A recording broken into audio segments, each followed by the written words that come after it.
Much for being with us tonight. What hopefully will be a meaningful night, and undoubtedly, with the words of Hagon Rav Asher Weiss, will be an inspiring night, but is also a very painful night as we come upon the first yahtzeit of Baruch Tzvi ben Ruvain Nassan, our dear beloved friend and mentor and brother and hero and role model, Rabbi Dr. Brian Galbut. And as I look and I see the family gathered over the course of this Zoom, not only here in America, but I even see from Eretz Yisrael, from other parts of the world, undoubtedly it is the family who continue to feel the most profound pain. But one of Brian's greatest attributes, at least to me, was making every person he met, every person he knew, feel like his family. And that means that to each and every one of us, he was a Yedid Nefesh, he was a soul brother. And his loss, though we mark a year later, tonight is his yahtzeit, the pain barely seems to have dulled at all. We're in the 3 weeks, the 9 days, Shavua Shechalbo, the cusp of Tisha B'Av, that are engineered in reverse in order to create a sense of grief and emotion and mourning and loss over an Avelis Yeshana, over old Avelis.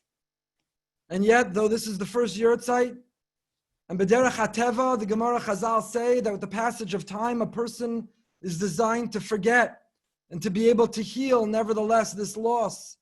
A loss which is a churban, which has been so devastating to his amazing wife and his most beautiful children, to his extraordinary parents, his amazing siblings and aunts and uncles and cousins, to all of his family and to all of us who felt like his family.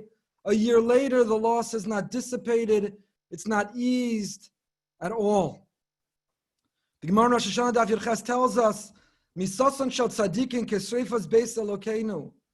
It is shkula, it is equal to the destruction of the Beis HaMikdash. And as we said at the Levaya a year ago, the Beis HaMikdash was a vehicle, an instrument through which Hashem expressed himself in this world.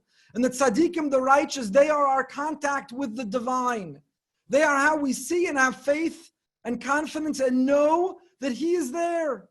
And when we lose a tzaddik, when we lose a person who lives with emunah and dveikus, we lose a person whose every breath is in praise of Hashem, who is a walking embodiment of everything Hashem wants from us. That access, that manifestation, that expression of Hashem is gone in this world. It is kisreifas beis Elokeinu. It is as devastating as the loss of the Beis HaMikdash.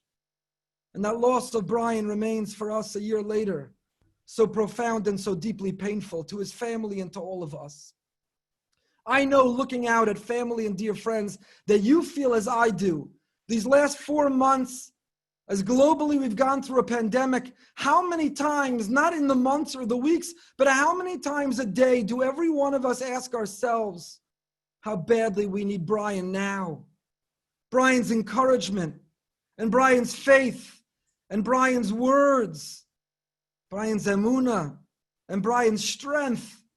Brian would be looking around and, wow, an opportunity, I get to quarantine with my family. It's amazing. Isn't Hashem amazing? Isn't everything amazing? I'm with my family, and look at the good, and look how everything is wonderful. And as some of us have not felt that every moment of every day these 4 months, it's a harsh reminder of his absence. As we want to reach for that phone, to call him, to text him, to hear him, and to draw from the contagious energy of emunah and of simcha that permeated him all the time. It is nothing short of a churban to have lost our dear friend, to have lost our dear role model. The Navi Habakkuk tells us, Tzadik be'emunaso yichye, he reduced the totality of Torah to one expression. All of mitzvos and all of character traits can be captured. Tzadik be'emunaso yichye. The righteous live with their emunah. The acronym of Tzadik be'emunaso yichye is Tzvi. Baruch Tzvi, he was a bracha in our life because he was a Tzadik be'emunaso yichye. Because we rode the coattails of his emunah, of his simchas hachayim. It transformed our every day, our every contact. And when we needed him, if we needed advice, if we had a bad day, he was the rock. He was the rock that we leaned on. Tzadik be'emunaso yichye. Habakkuk says it can be reduced to the pasuk, and Rabbi Akiva says it can be reduced to v'ahavta l'orecha kamocha. But the Chazon Ish writes in Amudah Bitachon, the 4th parak, that in fact Torah and mitzvahs can be reduced to a pasuk in our parsha. V'asisa hayashar v'hatov. When you don't know what to do in life, just ask yourself, what does Hashem want from me right now? What would give him the greatest nachas ruach? Walk around with that acute awareness, that mindfulness, that presence of mind to always say, what does Hashem want from me right now? How would he want me to react? What would he want me to say? What would he want me to do? How would he want me to behave? The Ramban says the Torah can't legislate and regulate every single scenario that can come up. So it gives us this overarching asisa, yasher v'atov. And the Chazon Ish writes, this Musar intuition that a Jew is born with, the Pintel Yid, the Tzelem Elokim, the spark of God in us, it speaks to us and it tells us this intuition towards godliness. V'asisa v'yasher v'atov, be on the straight and narrow, be a mensch, be a ben Torah, be a loving and a kind and a good and a gracious and a happy and a smiling and a selfless person. And that's how Brian led his life. V'asisa hayashar v'atov.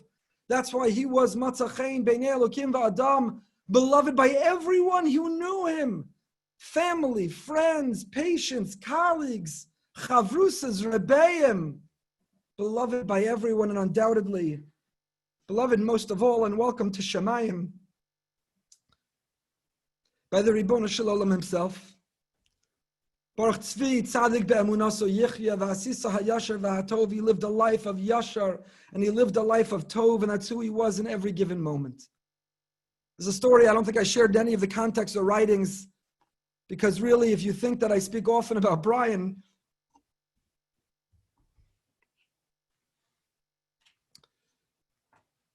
I promise you I'm holding back. I'm holding back. I could speak about as all of you and we could forever. But one time I was playing golf, not all my stories, we spent quality time together other than on the golf course, but that's where you had the greatest conversations. You talked in Torah and you talked in life. We were playing with Jeff Willens.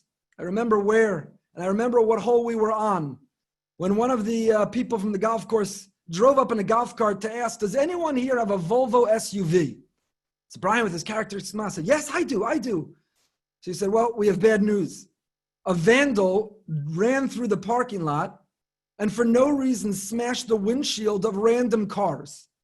And unfortunately, yours is one of the cars and your windshield was smashed in. So Brian heard, he absorbed the news. The person pulled away. And Jeff Willens and I looked at Brian wondering what he was going to say next. And he said, no, let's finish the round. It's not going to change anything. Play on. And that was Brian. That was Brian. The simcha, the joy, the happiness, the friendship, the lovely time that we were spending. He didn't want to ruin or have it be ruined. Play on in life. That was his motto, play on. And when we got back, the windshield glass was shattered all over his seats, which meant it was shattered all over the passenger seat that was covered in svarim, because everywhere he went, he had the svarim of the Daf Yomi and the next chabura he was preparing and the learning he was doing with his children. And that story, that episode to me so much, it captures Brian. His faith, his simchas achayim couldn't be broken, even if the windshield was. Play on, carry on in life, no matter what it deals you and no matter what comes your way. That what the glass shatters on reflects everything about who you are. And his car was filled with his lab coat and his stethoscope and his svarim. It's who he was, and it's how he was defined. And he is so sorely and badly missed by us all. When the month of Av comes in, we'll never need to struggle. We who knew Brian Galbut were zocha. For us, we'll never need to manufacture tears for Tisha B'Av or for the 9 days. Because this yahtzeit tonight, the 8th of Av, will forever be embedded in our memory. We have 2 days of Churban. Klal Yisrael marks the 9th of Av. And anyone who knew Brian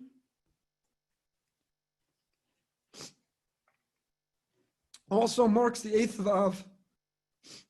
But the Lubavitcher Rebbe says to read and punctuate a little bit differently, which is Mishenichnas Av Mematin. When the month of Av comes in, Mematin, we're lessened, we're diminished, we're deficient, we're at a loss.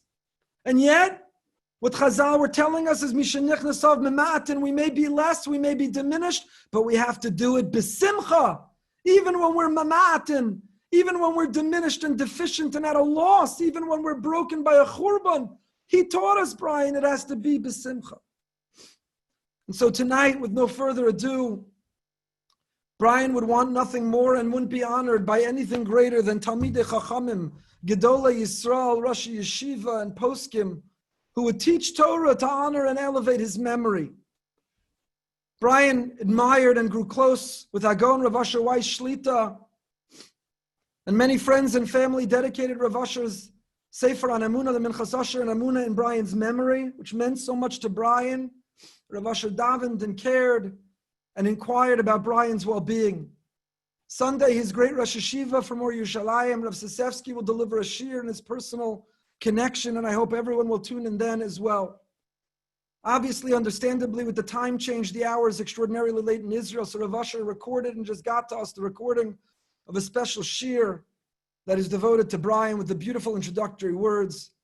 So on behalf of his amazing, incredible, and beautiful family, we thank you all for honoring his memory tonight, his first yahtzeit, for learning Torah in his memory. We thank Hagon Rav Asher Weiss and Sunday Rav Sisevsky. And I want to give a bracha to Adina, to his beautiful children, to the upcoming Simcha, and the Simchas that were just celebrated, to his amazingly strong parents, and to the whole family. Hashem should give you nechama, should give you comfort and consolation. And by seeing how many people are on tonight, but moreover, how many people around the world have been so inspired by his memory, may it give you tremendous, tremendous strength. Undoubtedly, he is looking down with the biggest smile from Shemayim and saying, Hashem, everything is amazing. Privilege.